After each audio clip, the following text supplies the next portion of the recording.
What exactly is the P&A system? I apologize for the use of a jumble of letters.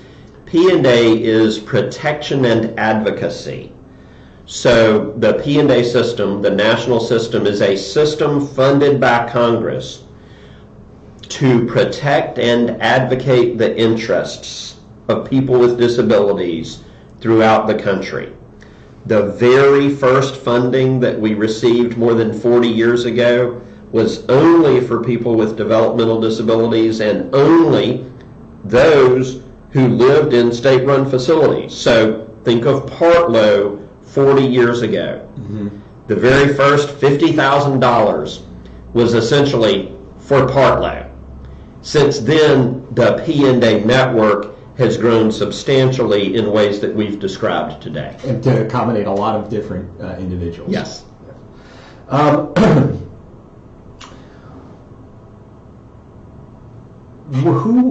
Why contact ADAC as opposed to another agency? That's a great question. So one thing that we always try to explore with callers initially is, let's say that you have a benefit, you're working with a service provider, and you're frustrated with the service provider. Okay. Well, the starting point for advocacy should be at an informal level where you are trying to solve a problem. Talk to the service provider, see if you can work it out.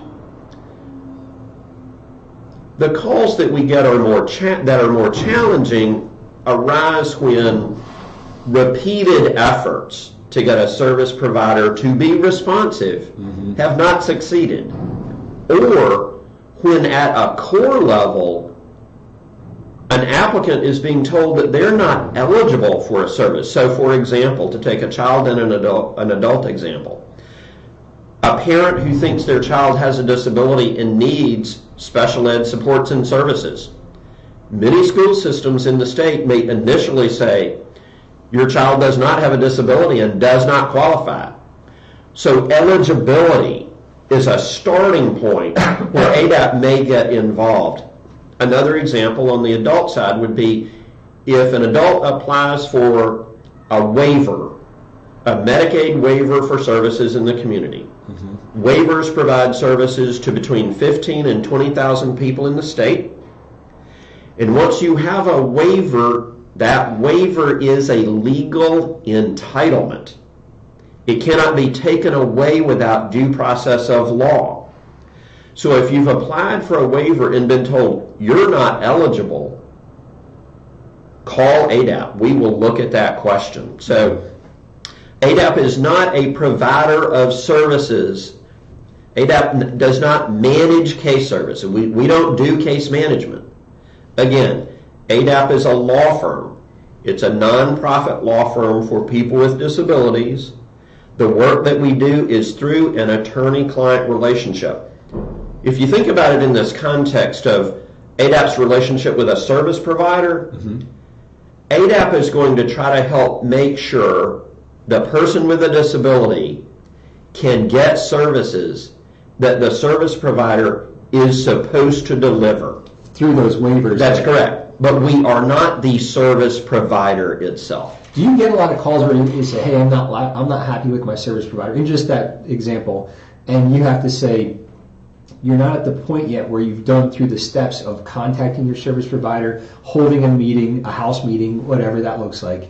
And do you get quite a few of those? We do, actually. And Alex, that's really good advice. So the thing that you are describing, you have to recognize that the relationship between a beneficiary and a service provider is, it's a relationship that needs to be based on mutual respect. And so there needs to be some initial effort to address a problem at an informal level before you call a lawyer. Exactly. Because I think a lot of people would have that jump where it's like, I didn't eat what I wanted to tonight. And there are some serious cases that definitely I don't want to underplay, but it's not like you're going to call somebody on the other end of the line and your problem is going to be fixed, or someone steps in and fixes it. You have to be an advocate, like you said, and make those steps yourself. And if you don't see the results after you've made it, and I would recommend documenting those, then that would be the time when they would call. That's exactly right. And there's one more piece, and I'll say this just because we haven't used the phrase.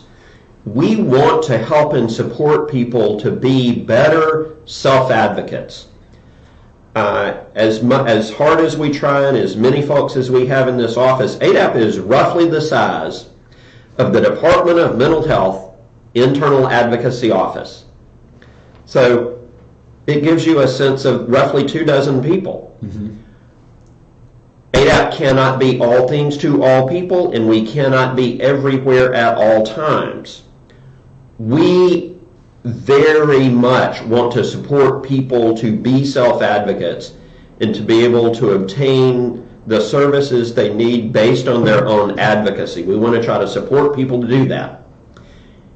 If people have tried that and it has failed, then there's a different conversation to be had. Now, do you say, and you would never want to turn away anybody, but if someone called and said, I'm not getting the results, would you say, have you done these steps, have you documented them? Or maybe contact the provider and say, hey, they told me that they've called these house meetings, what's going on, kind of thing? We do ask those questions, and I would say that broadly, when we take a case, it kind of falls into two broad areas. Maybe the question is so important or so difficult that no matter the skill of the self-advocate, the question can't be resolved. Yeah. That's one possibility.